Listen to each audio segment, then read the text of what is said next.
Hello. Before I get into the topic, I just want to give a trigger warning. In this video, I'll be mentioning trauma. It isn't related to anything that would normally be considered a significant event. And for that reason, I feel a bit silly that I think of the T word when I remember what I'm about to describe. However, I have to keep reminding myself that my feelings are valid and that trauma isn't a competition. If you're really hurt by an experience, you're really hurt by an experience. So, here goes. The episode I alluded to is the time, or times, when a member of my family, who shall remain anonymous, stole paper round money from me. I was only earning £9 a week. On Sundays I had 2 bags and it could take me up to 2.5 hours to finish my round, so I was basically earning £1 an hour. My anonymous family member stole £1 or £2 each time. Sneaky. They waited until I accumulated enough funds for it to seem unnoticeable. Double sneaky. This happened 27 years ago, yet I think about it a lot. It seems so ridiculous and minuscule in the grand scheme of things. And that's because it is. But it's not the loss of the money that really matters. It's the fact that someone, a member of my own family, stole from me and got away with it. It's the fact that no one believed me when I told them what happened. The culprit has since admitted it, though not to me, and they've never apologised. It's the fact that I worked really hard for that money and I was proud to have some independence. It's the fact that I wasn't respected. Now, I appreciate that this is a whinge that could be dismissed as airing my dirty laundry in public. I get that. But, as I said, I thought about it a lot, especially since finding out that I'm autistic. I wonder whether I was taken advantage of because I'm autistic, even though no one knew at the time, or perhaps they did.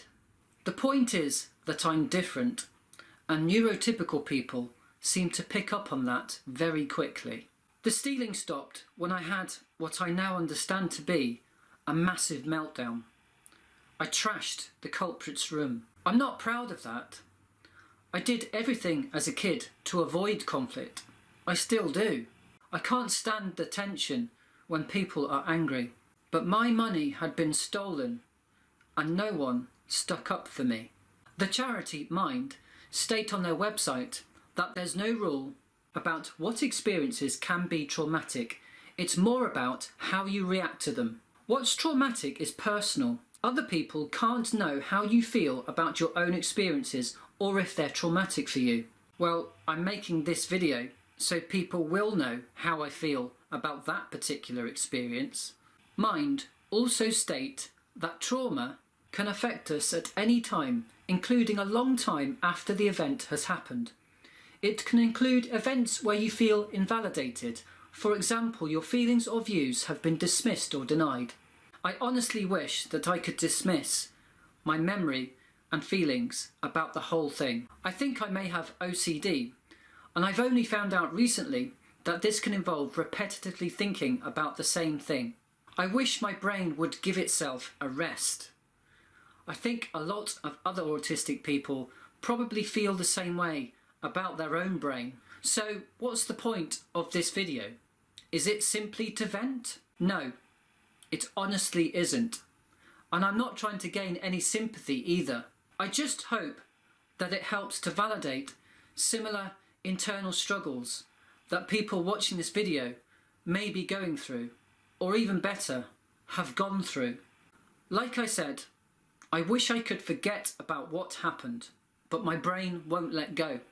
Not yet, anyway.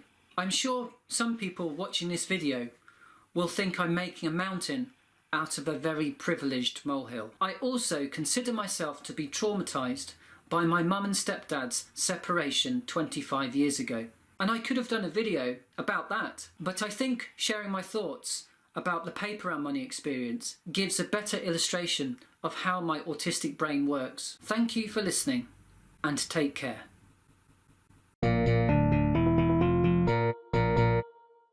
We asked 100 people to name something they miss from their childhood. paper round money. If paper round money's up there, I'll give you the money myself.